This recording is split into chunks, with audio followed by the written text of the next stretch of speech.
Dustin Baker, VikesNow, the May 16th, Monday edition. We're back with a new week. We have the schedule in the rear view, of course, the draft in the rear view, free agency in the rear view. So now we just got to wait. There's less than 4 months before the NFL season kicks off. So what we're going to talk about this afternoon is the 4 realistic options at center for these 2022 Vikings. I think there's 4 realistic ones that aren't off their rocker, that are all conceivable. But first, you know what I like to do, statistically level set, so we can understand why this is a topic in the first place. Because with revisionist history, the Vikings drafted Bradbury with the 18th overall pick, Garrett Bradbury, in 2019, and that should have fixed it. Should have fixed it for a decade. When you invest that high of draft capital in a center, you should be set almost to the Hall of Fame level for a decade plus. Alas, that has not happened. Bradbury plows lanes for running backs with ease. Dalvin Cook, Alexander Madison, but that doesn't mean he's good at pass blocking. And I think that has been the undoing of the Vikings' enterprise for the last several years is the pass protection, and I don't think that's a secret. So it's problematic that this issue exists because it was supposed to be fixed by Rick Spielman 3 years ago, 4 drafts ago. But we have to have shows like this today to discuss options because Bradbury is not a number 1 with the bullet option. He's almost a Hail Mary at this point, and we'll get into that shortly. But the statistical part I'm talking about, listen up. Zimmer began his tenure with this team in 2014. So I'm going to read you their pass protecting rankings, pass protection rankings in the Zimmer era per Pro Football Focus down the line. 2014, 23rd in the NFL. And that is 10th worst. 2015, they ranked 28th in the NFL, which is 5th worst. 2016 was the stinker of them all. They ranked 30th in the NFL for pass protection, which is 3rd worst. No good. Tony Sparano got a hold of the team the following year in 2017, and bada bing, they ranked 17th in the NFL in pass protection. And wouldn't you know it, shockingly, they reached the NFC Championship when the one time during the Zimmer era they had average trenches for pass protection. Let that sink in. After that, the Sparano tragedy set in. He passed away, and in 2018, this is where Cousins joins. The Vikings ranked 27th in pass protection, 6th worst in the NFL. The year after that, in 2019, they ranked 27th, 6th worst in the NFL. It got even worse during the pandemic season, 2020. They ranked 29th, which is 4th worst in the NFL. And last year, we had grand plans of it finally being fixed, Darisaw, and boom, 27th in the NFL for pass protection, which is 6th worst. When you count them up from 32, 31, 30, 29, 28, 27, 6th worst. So this is why when you watch football on Sundays, Thursdays, and Mondays, sometimes Saturdays, you're like, for the love of God, let me get a good pass protection offensive line, because it never happened during the Zimmer era. We got excited when it was average, and that was 2017, and they almost reached a home Super Bowl game. So the strategy would be for the new crew, the old guys were fired for a reason, Spielman and Zimmer, to fix this. And at center, the anchoring spot of the line right in the middle, the incumbent right now is Garrett Bradbury. On every depth chart in the world, he is slated to start. The Vikings coaching staff has said positive things about him, probably because they have to. He's under contract, and there's no advantage to cutting him. It's just a big, fat, dead cap hit, $4-something million. So the only reason they cut Bradbury is if he indeed stunk this summer. But I think with the positive spin and mindset that they can fix him, that's what they're heading into. So, no further ado, that is number 1. Not in order of the way that I want it, but in order of it, just a randomized order. There are 4 options, realistic ones, at center for the Vikings. Number 1 is that the guy that was drafted to fix this 3 years ago is going to ultimately fix it with new tutelage. There's a new storefront in Minneapolis, and that's got Kwesi Adofo-Mensah and Kevin O'Connell's face on it. They bring an offensive-minded approach, or at least O'Connell does, And in theory, it'd be a real weird twist of events for me that coaching was the problem for Bradbury the whole time. Everybody couldn't understand him, couldn't figure it out, that they couldn't unlock his skill set. And now these new guys who know offense, unlike the old guys, they're going to do it. So that really is the leading mindset right now in terms of predicting what's going to happen, is that they think they can coach Bradbury better than anybody else ever has, whether it was a Kubiak or a Stefanski, certainly a Zimmer on the offensive brand of things. But that's the idea. The most likely, based on the words that they're using, is that it'll indeed be Bradbury at center. He is the first realistic option, and that's why he's in the banner for the YouTube show. The next one would be sliding Ed Ingram over from his organic right guard spot in which he played at LSU. Ingram was drafted with second-round draft capital, which means, barring some catastrophe, he better start. I don't care where he starts, but if you're going to spend a second-rounder on offensive lineman, he's going to start somewhere. And perhaps we're all wrong, and right guard was just what he played at LSU. And maybe the Vikings are like, this is going to be our bet hedger at center. We know he can play center. We've seen him take some snaps at center at LSU. So boom, if Bradbury stinks it up in June, July, August, and early September, we've got this man named Mr. Ingram to come aboard and take over the reins at center. So first of all, Bradbury, that's the most realistic option. Then, I don't know if this is the second most realistic, but it's Ingram. It's the idea of drafting him was the comfy blanket, security blanket in case Bradbury doesn't work out. We look around, we say, well, we got Ingram. He can do it, and he's going to anchor this bad boy for years to come. So Ingram would be a option because he has played a little bit of it to date at center.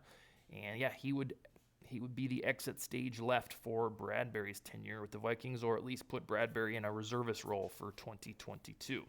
The next one, this one's flying under the radar, and I wrote about it on a Vikings territory. I'm not sure if you read it or not, but it's Chris Reed. He came from the Colts. This guy, have been high on him because I trust numbers, and by the numbers, he is a commendable offensive lineman.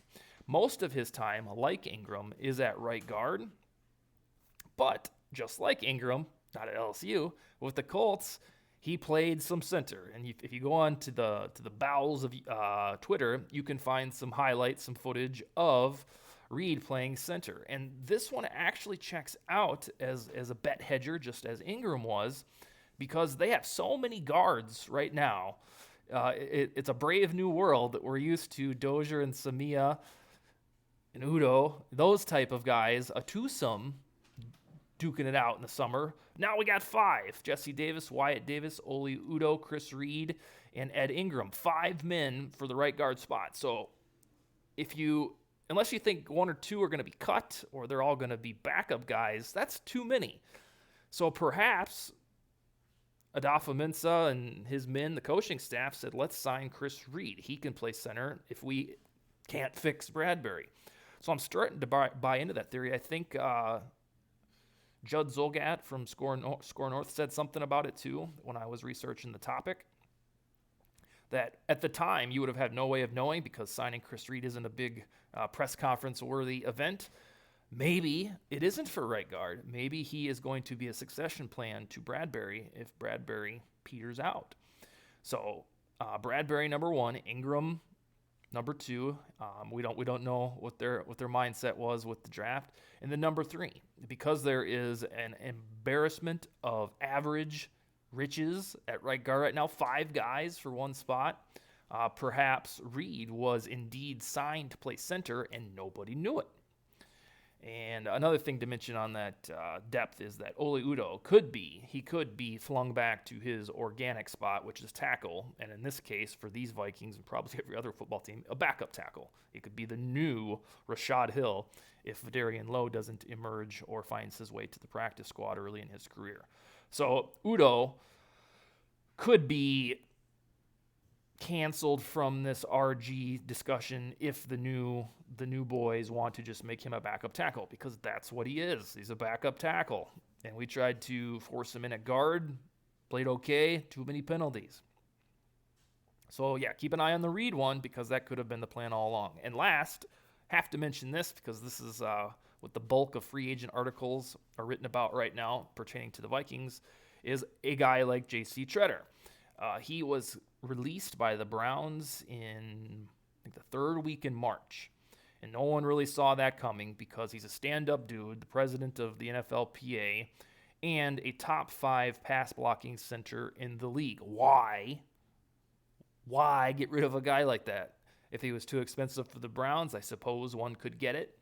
But he's still a free agent, and we're coming up on 2 months. So unless he really is hurt, because those are the whispers that his knees are bad or doesn't practice because he's too rickety, if that's true, then yeah, nobody will want a piece of him until he heals up or I guess ultimately would retire. But if that's smoke and Tretter's healthy, he's got ties to the Vikings with Kwesi. They both were employed by the Browns. And then we've talked about on here a couple times where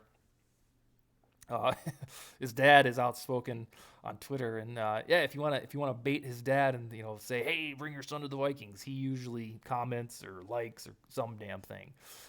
But yeah, Tretter, out of all these options, the healthy version of Tretter, get rid of all the rest of the options that I've just mentioned and just sign him. He's not going to be crazy expensive at this point on the calendar. When we started banging this drum on like March 20th or whatever it was, yeah, he would have cost $7-8 million per year. But now, in terms of supply and demand, nobody has signed him, and nobody has any idea what the deal is on his lack of employment aside from the injury theory. But if they got a healthy version of Tretter, relatively speaking, and just put Bradbury on the shelf or cut him or trade him, whatever they wanted to do, then from left to right, you'd have Christian Darrisaw, Ezra Cleveland, J.C. Tretter in the middle, Ed Ingram at right guard because he's a second rounder and he damn sure better start, and Brian O'Neill. And with an offensive-minded head coach, that ticks, that clicks, that works. And you'd be hard-pressed to find any Vikings fan that'd be like, I don't know. Your optimism would be through the roof because the half-measured solutions amid the last 8 years, A, have sucked, and B, haven't worked. So, yeah, the Tretter addition would be monumental to the scope of the Vikings offseason and put a nice little exclamation point on the bottom of it because it shows that these new boys that were brought in to fix the Vikings, alas, understand that pass protection has been grimy for way too long. The thing that irks me, I think I said it once on the show, in the show's infancy, is when the Bengals got to a Super Bowl 3 months ago, it was like, well, first of all, their offensive line was a lot like the Vikings, like blocked for running backs pretty well, but the pass protection was bad. But they got to a Super Bowl. So the argument was, well, the Bengals did it. Kirk Cousins can't. Well, here's the deal. Kirk Cousins isn't as good as Joe Burrow, and Joe Burrow's already trajectorying to be like an elite caliber quarterback. So you have a guy who can circumvent shitty pass protection in Burrow, but you don't have a guy in Cousins that can do that. And then, on top of it all, using an example of the one time that a team with a shitty offensive line via pass protection got to the Super Bowl as the big, like, look at this holy grail, see how this works, buddy? Like, it doesn't usually work that way, so you're exalting an outlier, and you'd be more statistically sound by looking at the pattern more than just one example. I'm telling you that the normative behavior is that Super Bowl-bound teams have good pass protection. Not you personally, but the Twitter you was showing me, well, look, the Bengals did. It can be done. Well, yeah, every 20 years, a shitty offensive line pass-protecting team can get to the Super Bowl. Do you want to try to be the outlier, or do you want to be good? That should be the discussion in building the trenches. So, number one, Bradbury all over again. The new coaching staff unlocks him, truly indicting the previous regime if that were to happen. It'd be great, wouldn't it? This guy was actually worth it all along. Number two, Ingram, drafted to play center, and we didn't know it. Number three, kind of like Ingram, Chris Reed, when he was signed back in March. That was an acquisition at center, not right guard like we all thought it was.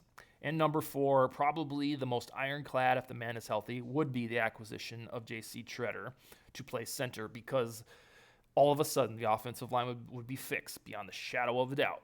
You have all the pieces. The only mystery would be Ingram. Like, in theory, if he was a bust, then you'd still be weak at right guard. But you've got to stop having all these weak links at right guards for the same football team over and over. So that leads me to believe that Ingram will probably work. That's all that I have today for VikesNow. I'll be back on Tuesday or Wednesday with the next topic, and Skol, baby.